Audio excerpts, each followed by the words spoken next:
All right, everyone, I'm gonna get us started just because we scheduled about an hour for this. And I know that some of you may have other meetings, but I wanted to thank everyone for joining us today. We haven't had one of these campus-wide meetings for quite some time now. And that's primarily because there haven't been that many movements per se. But lately we've been seeing some, and so I wanted to provide an update on where we sit and provide you guys an opportunity to, ask questions, pertinent to any of the changes that we have. But let me get started by recognizing that we're at the end of the semester. Some of you may be in finals. I want to thank you for another productive semester. And I know that we're closing on this calendar year. And if I don't see you, I want to wish you happy holidays. But I know I'm bumping into a lot of you, so I'm hoping to still see you guys a little bit more before the end of the year. That being said, last Friday I did send out a message where I was forwarding Vice President LaCroix's more updated memo or message rather that speaks to what UHCC is trying to do to address some of the budgetary shortfalls.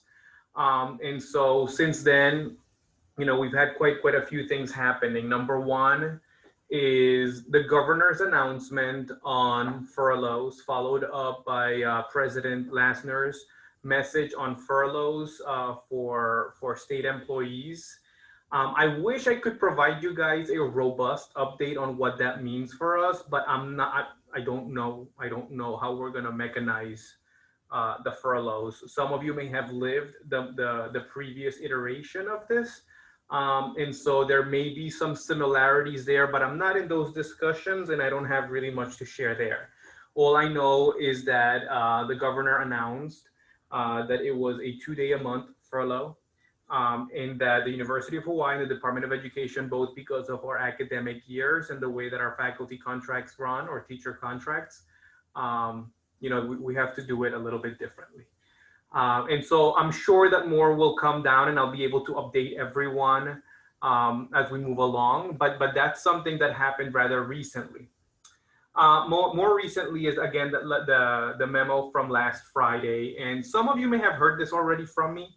And so I apologize for the redundancies. I have been, meeting with faculty senate and I have a council, and so some of you have heard this already. But the memo that Vice President LaCroix sent out is meant to be a continuation of the previous document after reflecting on some of the feedback that the campuses submitted, as well as some task forces or work groups that have all been working on different topics. If you recall, we were originally looking at about $100 million deficit, or rather reduction to general funds for the University of Hawaii. That number has since been revised a little bit. And so we're not on solid numbers yet, you guys, but they're getting closer and closer to somewhat of reality. And so that revision dropped that to about 78 million for the University of Hawaii, of which the community college's contribution is about $23 million. That is a lot of money in terms of general fund reductions. We have been working on these exercises as the community colleges, so as UHCC, as well as locally. We've been taking some actions, everything from hire freezes to no new contracts, et cetera, to help mitigate some of the challenges that we have. But as it's being projected, this reduction in general funds is likely to last a couple of years, and so we have to make adjustments. The other thing that may have happened from when we last spoke through now is that the Board of Regents have revised their policy on our reserves, basically restricting the amount of reserves that we can use in any given year to 25% of the reserves. And so that's in place so that the reserves can stretch, but so in effect, it puts us in planning a little bit more aggressively so that we could address some of those budgetary shortfalls. As a whole, I think that many of us have been looking for this. Trust me, I've been getting your messages and I've been reading the feedback, so it's not going into deaf ears. And from me, it does go up to the system. is this idea of if we have a target number to get to, we could be more intentional in getting to that target number. So I want to provide a little bit of clarity here. The target number is $23 million for the community colleges. We are seen as a unit. That being said, each of the community colleges is funded a little bit differently. Where some community colleges have a lot more general fund dollars than others, and we happen to be on the lower end. We get the lower general fund proportion to our overall budget. And so given that breakdown of how the campuses get their general funds, if we were to take a proportionate cut, it would be a lot deeper for us, or it would hurt a lot more. And so what we are doing as community colleges is building out building out where all of our contributions go toward the 23 million rather than each of us. And so I've been sharing this with the leadership here at Leeward, as well as the various governing bodies, that even though we don't have a target that's been defined by UHCC, we know that our target is in the ballpark of about $3.5 million. And so how we get to that $3.5 million includes a whole bunch of different variables, but as you can imagine, an institution of our size, over the course of a year, we get quite a few retirements and departures. And if we're not backfilling those positions, that all adds up to quite a significant amount of savings. In addition to that, all of our budget tightening tactics also result in some savings. In the end, though, the exercise that we're working on with UHCC is to help to find ways in which we may be able to centralize some functions or organize ourselves a little bit differently to see if we can find some savings in some other capacities. And so that's what Vice President LaCrow's memo really gets into. Now, I do want to get to a very important concept, you guys, because I know it's difficult because I see it for myself too, is the memo is not a plan of action. The memo is a summary of a lot of discussions, right? And maybe a plan for continued discussions. And so going through the different steps that the memo brings about, there's more conversations that will continue happening in the spring before we decide on any one tactic that may result in some cost savings or some other realignments. We've all been, well, at the very least as chancellors, we've been very involved. We've been reading everyone's feedback, but on top of that, we've been participating in some of the work group efforts. For instance, I participated in the admissions effort, right? And so working with the registrars from the different campuses to see if we have any opportunities. And what I can tell you is that in some areas, we know that not only are we lean, but we could benefit from additional resources to provide better service to our students. And so it's not all going to come at a cost savings. But to that end, we've been there. And then the new report, or rather the memo that Vice President LaCrow put together, included some of that feedback, and it kind of moves us in certain direction. Now, most of this feedback, if not all of it, came from those various documents that the campuses provided to Vice President LaCrow. And so two major categories, right? The first category is a centralization of functions. So whether that be admissions, financial aid, HR, IR, et cetera, et cetera, et cetera. There are a bunch of them where the idea is, can we centralize some of the back end work at UHCC, for example, and maintain some presence on the campuses, providing services to two ends. One, it may result in some cost savings, but two, it'll provide services that are more equitable across the board. And why do I say equitable? Because each campus, given our size and scope and the way in which we do our things, students experience a slightly different experience, right? So whether they're applying or whether it's financial aid or whether it's whatever, it looks and it feels a little bit different. And with all of our students floating around the different campuses, it's feedback that comes up often enough where maybe we should do something about it. So that's a centralization bucket. The other one is looking at the academic side of the house and programming. And so some of the ideas that have been percolating are, why do we have duplication of programs across the CCs? Why do we have duplication of programs on Oahu? And a lot of those related conversations, and some of them are easy to respond to, and others need a little bit more of a robust response for us to be in a better position. For Leeward, there we don't really have that many programs, and so it's not as big an issue for us as it is for others, but we are part of the equation. Why do I say this? Because we have some of the related programs. I'll give the example of business, and business like programs like accounting, business technology, marketing management, etc. Different campuses offer a different flavor, and so the question comes about every now and then: why? Um, and so some ideas have become to, have begun percolating. Some ideas, in my opinion, have more merit than others, but they're just ideas at this point that we need to digest a little further. But an idea, for instance, is hub and spoke, which is in effect what the nursing program at Kapiolani does, right? So they have the program and they offer it at different locations. And what that does is that it basically concentrates the management of the program and the accreditation efforts and the compliance onto the one unit, as opposed to having a whole bunch of places sort of working to that same end. And so looking at some programs that may lend themselves to something like that, hub and spoke. The other include not necessarily programs per se, but maybe disciplines. As an example, and I'm gonna all I try to always use as an example what I do. So I'm a biologist. So let's say I try to teach an evolutionary biology course every semester, and for whatever reason it barely ever makes. But then we come to realize that Windward also tries to offer the same course at the same time. So we're more or less competing for enrollment. And so the idea of, okay, Windward, you offer it in the spring, I'll offer it in the summer or fall, and so on, right? Or maybe suggesting, well, I'm the full-time faculty here. Why don't I just offer the class from here and your students can take it, right?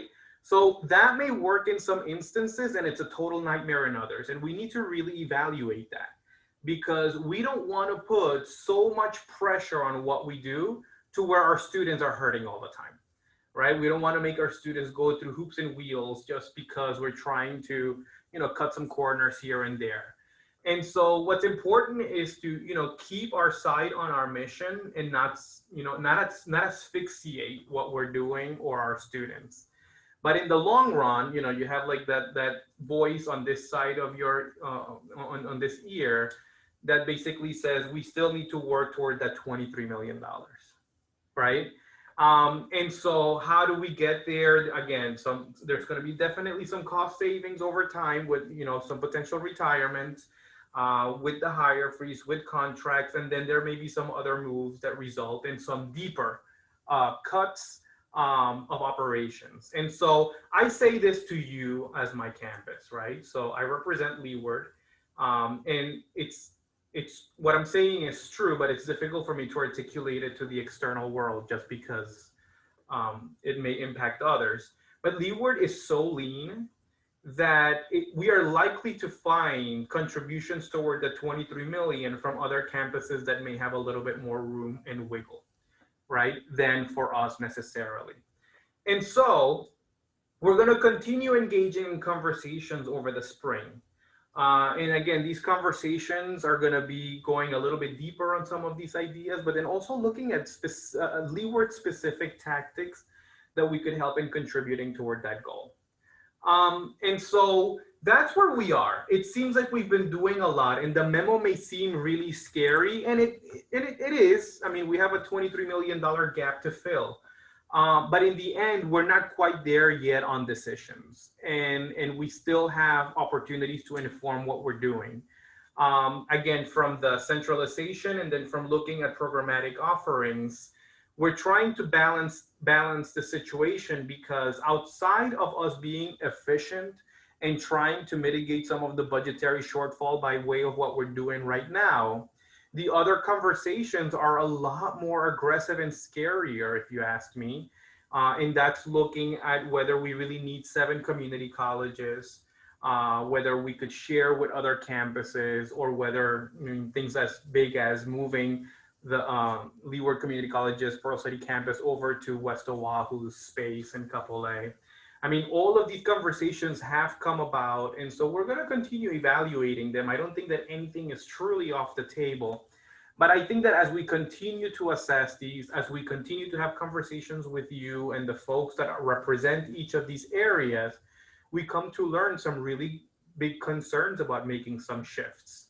As an example, financial aid, I'll throw it out there for, financial aid has a lot of compliancy stuff, you guys. And if we tend to cross the wrong wire with financial aid, it could really cost us our ability to be Title IV eligible, which means that we can't collect financial aid from students. So if we were to centralize a function like financial aid, where does the accountability lie, right? So right now we are accountable as Leeward Community College, but if we were to shift the function and centralize it, who is going to centrally be accountable for ensuring that we are compliant with everything that we're doing? And so we want to make sure that we are assessing and doing things in a more instrumental and well thought out way than just simply making some decisions for the sake of saving money. And so again, that's what the memo is intended to do. Unlike the previous memo, which provided us more or less a deadline to provide feedback, the feedback is going to come by way of existing groups that are already meeting. For instance, because I'm working with the admissions folks, we're already doodling. I think someone sent out the doodle poll, and if not, it's going to come out pretty soon for us to meet to continue discussing admissions and some possibilities there. And so, we'll continue to work on that front. That work is going to carry on in the spring. There's definitely going to be more conversations that happen and maybe more opportunities for me to update the campus. But at this point, again, if you look at the original memo in this, it was a pretty lengthy gap and just some additional bullets on this memo. When I was originally looking at budgets, and I think that many of us have been really carefully looking at numbers, we knew from very early on that the governor had been contemplating the furlough conversation. And so for whatever reason, many of us thought that if the governor would push through some furloughs, that the furloughs would be a contribution toward our deficit, right? So if that represents X many dollars, then looking at the $23 million, we would just subtract from there. But we learned soon after the announcement of the furloughs that the governor's budgetary reduction to the state agencies made assumptions on the furloughs already working. So we're not making any gains from that furlough, which is pretty difficult to have gotten both a personal whammy on the furlough side, but then also institutionally not benefiting from that hit. And so at this point, we'll carry on. We'll continue having conversations. I've been speaking to the various governance bodies so that we could have some more engagement in these discussions. But again, we're not yet at the decision-making stage. We'll continue moving in that direction and see what comes of it. So at this point, I'll probably take a quick pause for a little bit of water. And if any of you have any questions, just feel free to drop them in the chat and I could try my best to answer. But again, not too much more has materialized from the most recent campus-wide meeting we've had. So I'll give you guys a little bit of time. I could carry on though.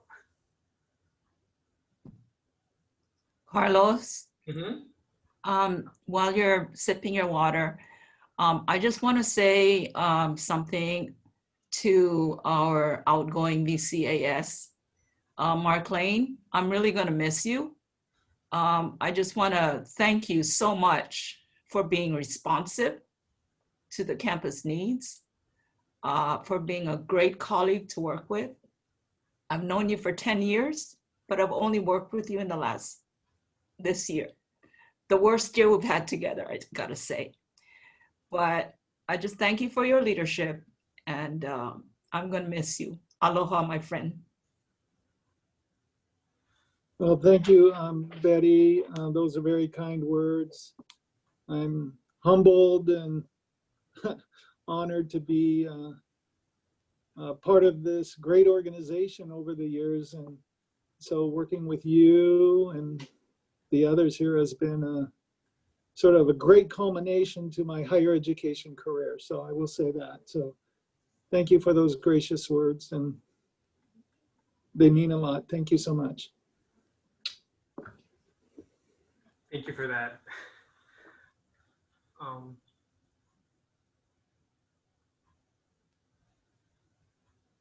I did have some comments on those same lines too, but I'll hold mine for the end. Okay, so I do have some other quick updates, you guys. CARES funding and expenditures.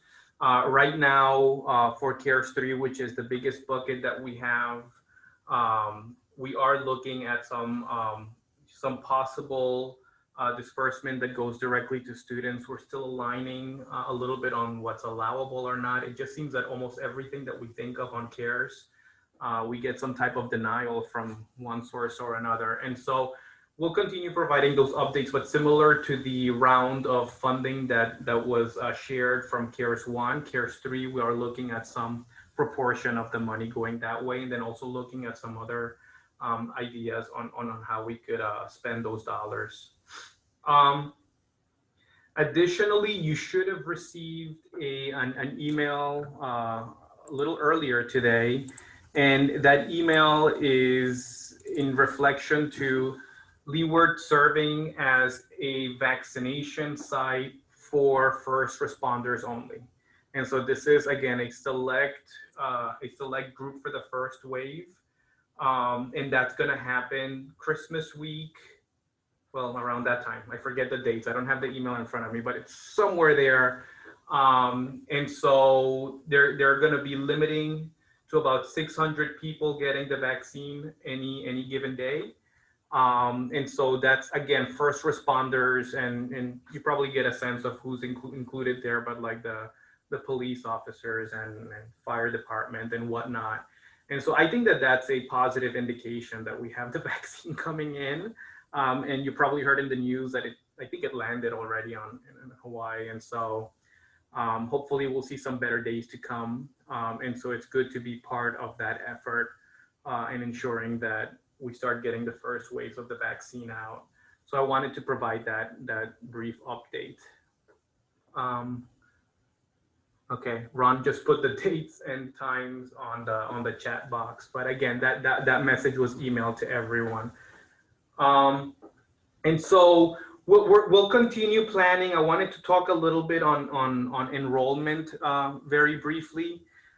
You know that much of what we do is really dependent on students registering. And so last semester, and so last semester, or actually this current semester, we had a slight dip in enrollment, you guys. We're projecting that we are going to continue seeing a slight dip in enrollment, and we're still better off than the national trends. Community colleges have been taking a huge hit on enrollment, and there are various theories out there as to why that's happening. But the reality is quite concerning because as our enrollment continues to decline, there's going to be more ideas of whether there's a need for 7 community colleges or whether we should be just 1. And so that is concerning. And so I'm asking, you know, we've been doing a lot of additional legwork on trying to get to students. But again, anything that we can all do, especially for the students that are in your current class, by way of, you know, reassuring that they should be registering for next semester, that's a critical time. You know, last Thursday, I want to say, there was an event, a virtual event put together, which I thought was really cool. It was the Pauhana. And so we had a lot of students and faculty in their you know, theater courses and music, doing performances. And it was really nice, especially because I saw faculty were really promoting their courses, and they were doing it through the success of the students, right? And so show and tell. I was really, really happy to see that. I don't know if I missed it last year or if it's something that happens all the time, but to be part of it in a virtual capacity, I had my family watching it with me from our big screen TV at home, and my 5-year-old trying to dance and every now and then picking up, lines and singing. It was a really nice way of coming. I wish it had been on Friday, right? But it was on Thursday.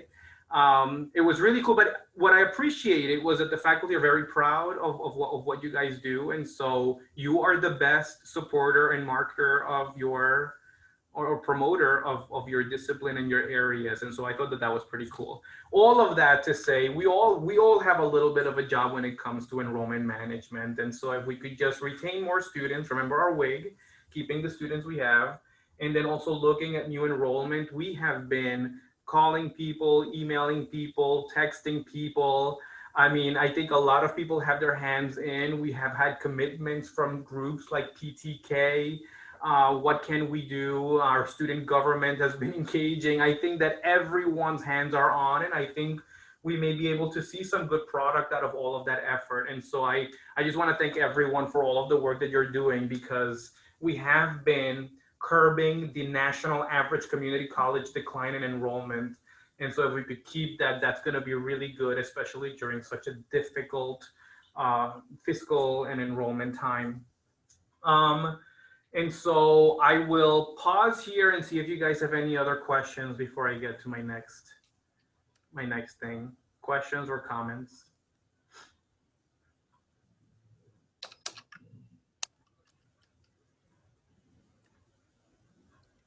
Okay, well, everyone must be proctoring their finals and being very quiet. So with that, again, I'll continue keeping you guys informed. It's the best that we can do at this point.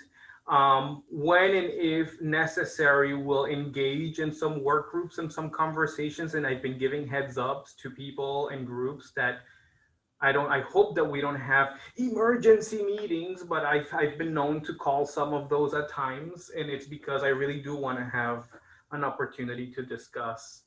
And so with that, you guys, as I come to closing this, I too wanted to recognize Mark for all of the hard work that he's done and the legacy that he leaves behind. It's really, he helped me during my transition, and I think that he's helped Leeward get to a point where through all of this financial nightmare that we're living, Leeward is in such a strong position, comparatively speaking, and that whenever I am able to compare with my colleagues at the other community colleges, we become the model. So whenever anything, whenever we're looking at some metrics or some ideas, or the possibility that some areas may be bloated, Leeward's typically used as the benchmark, because everyone else seems to be a little bit higher than us in terms of bloat. And so for all of your hard work, Mark, I know that you're leaving a very strong legacy. I think that folks at the college really appreciate you, and it's not always the case where an administrator leaves with such good feedback, and also with the support that you've gotten and the successes that you could count from here at Leeward. So I think that on behalf of the administration and the college, I want to thank you for all of the work that you've done, and wishing you the absolute best and reconsidering.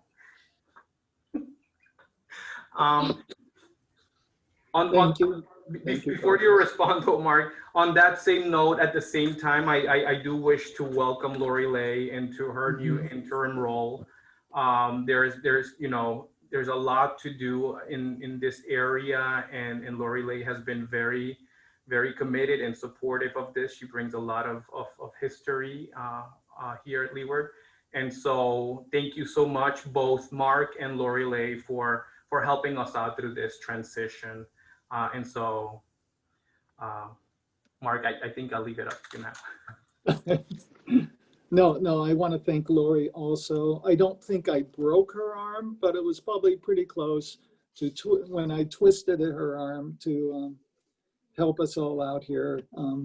Just kidding, but no, Lori brings a lot of experience, and especially, you know, just her professional background in personnel management and that kind of thing, I think will be very important as we go forward here during these challenging fiscal times. But I just want to thank everyone, right, for their friendship and professionalism and support over the years. So Leeward's a great place to work. I've worked in my higher education career at a graduate school. I worked at a regional comprehensive 4-year university, and then the last 15 years here at Leeward. And in my eyes, there's no comparison about what we try to do here. You know, the mission, the work we do, who we're trying to assist and help. And so I'm very grateful to end my career with a community college, but also Leeward. I'm also a community college graduate and worked my way up through there. So it's first generation college student for the family too. So it's meant a lot, and but the people are the reason why, right, that we're successful. Working with the staff that I've had over the years have been outstanding. Couldn't have done anything without them. And then the administrations, the different administrations over the years have been very supportive, and working with, of course, all of you in the field. So I just feel very supportive. I probably didn't make everybody happy. I mean, there were probably some challenging times for all of us, but you know, I think my whole thing was, you know, lead by example, work hard, and so that's what I've tried to do. And so I appreciate all of you. So thank you so much. That's it. Oh, thank you. Zoom should come up with a dropping the microphone type of thing. So thank you for that, Mark. And everyone, I think that this is a good way of closing the meeting. But if there is any pressing question or anything like that, you know, I could definitely have more of these meetings. But I think that, you know, in appreciation for Mark and everything that's happened, I think that thank you. And we could probably come to closing the meeting. I'm dropping the stapler on your behalf. Happy holidays. Thanks, everyone. Happy holidays, everyone. Bye, Mark. Thank you for all the nice messages. Aloha, Mark. Thank you, Mark. Aloha. Aloha.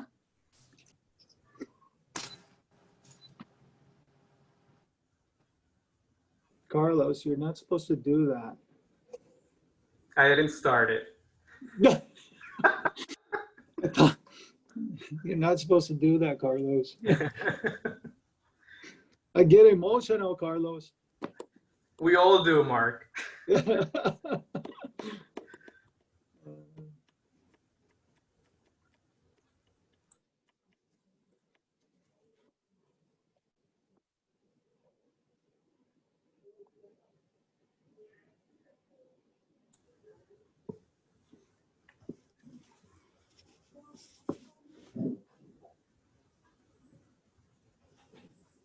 This is one recording you'll take home with you, yeah, Mark?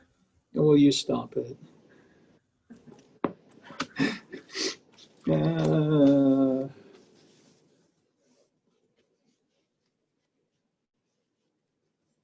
I'll send you the chat script too.